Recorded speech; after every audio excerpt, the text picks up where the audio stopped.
I've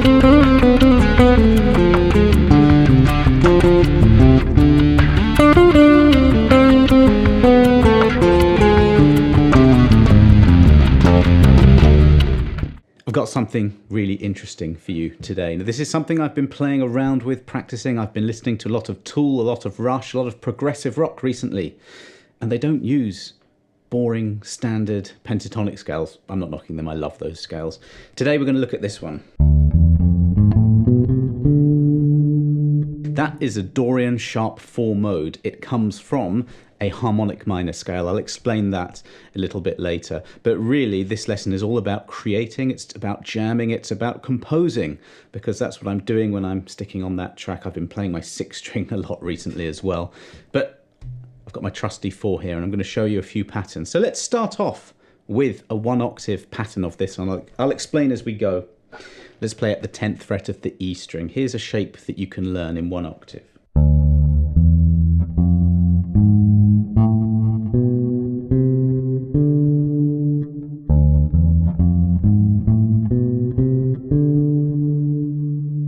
Quite a stretch to play. We've got the notes D, E, F, G sharp, A, B, C, D. Now these notes all belong to A natural minor, which is this scale here.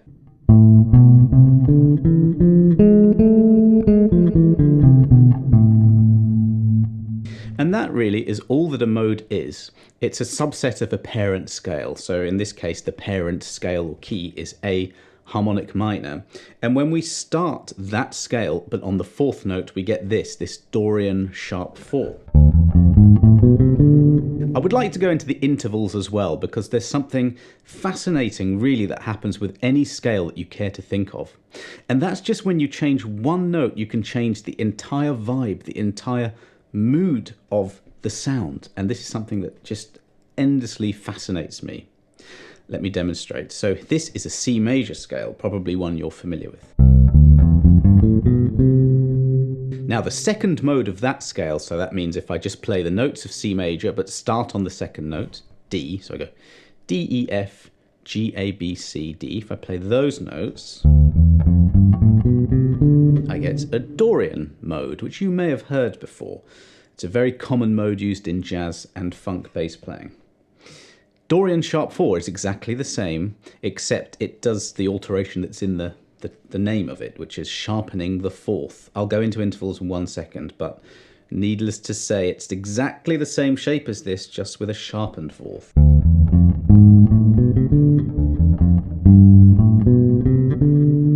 Now I have a backing track here for you to play along, because that's really when the light bulb moment goes off, when you can hear this. So I'll put the backing track on.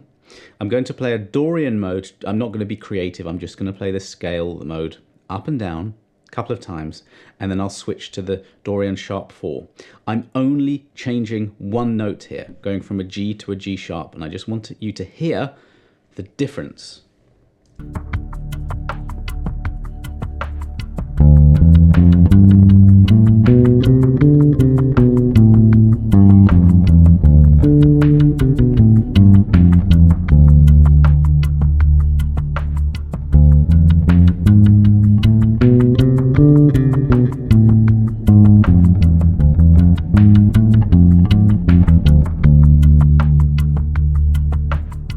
Did you catch that? I mean, for me, everything changes when you get that G sharp in there instead of a G. This is just one of those things. It's really amazing that this happens.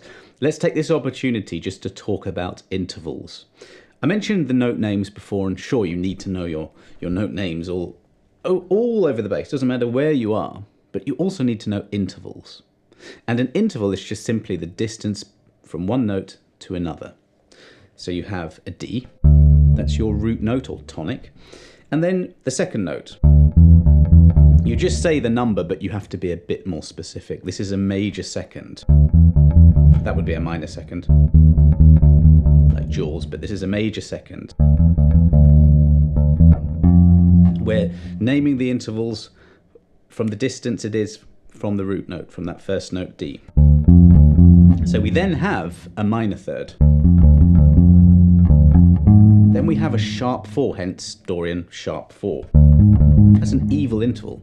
That's why it's used in those more progressive sounds.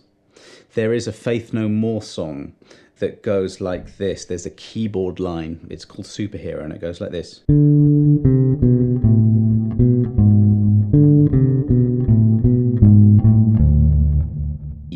Chord, and it just sounds quite exotic, quite unusual. I think I've heard it in Game of Thrones too. Then we've got a perfect 5th, a very common bass interval. Major 6th, minor 7th, octave. So if you're playing around with this and you want to emphasize that unusual sound of it, you want to hit that G sharp, that major, that sharp 4, sorry, that note. And between the F and the G sharp is a minor 3rd, and that's what characterizes the slightly unusual sound of that A harmonic minor scale, this one. Big jump, this minor 3rd jump. And all of the modes of the harmonic minor contain that somewhere, which gives it this slightly otherworldly sound that maybe in Western music we're not so used to. Now this is a 1 octave shape. If you want to learn this scale or mode in all positions over the neck, you need to know the shapes everywhere. Now I have a music theory course that's worth the price alone just for the fact that it's got all 7 major scale modes, all 7 melodic minor modes, all 7 harmonic minor modes, all mapped out in every single position you could hope to think of. It's got that and loads of other stuff about rhythm, melody, harmony, using your ear, you name it, that course has got it. So I'm going to put a link down below for that if you're interested. So a couple of things to practice along to this backing track. We've got 2 ways roughly to think about this. When you're playing along to this backing track, you can play a sort of a lead line, a solo if you like, something like this.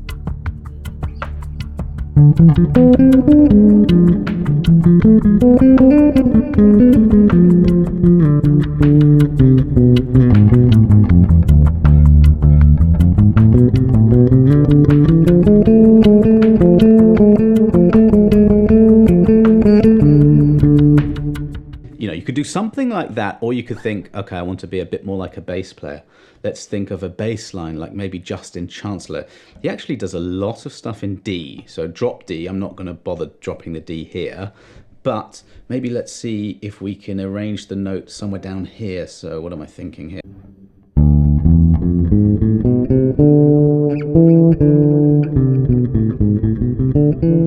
I'm just arranging the notes to see if I can find an interesting pattern or a way to play it. I'm doing this on the fly here, so it's D, I'm going, open string.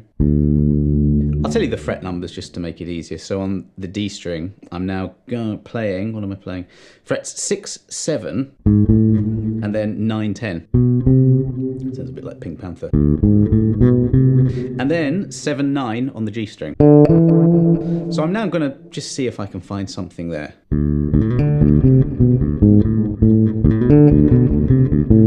Spot the Justin Chancellor reference there.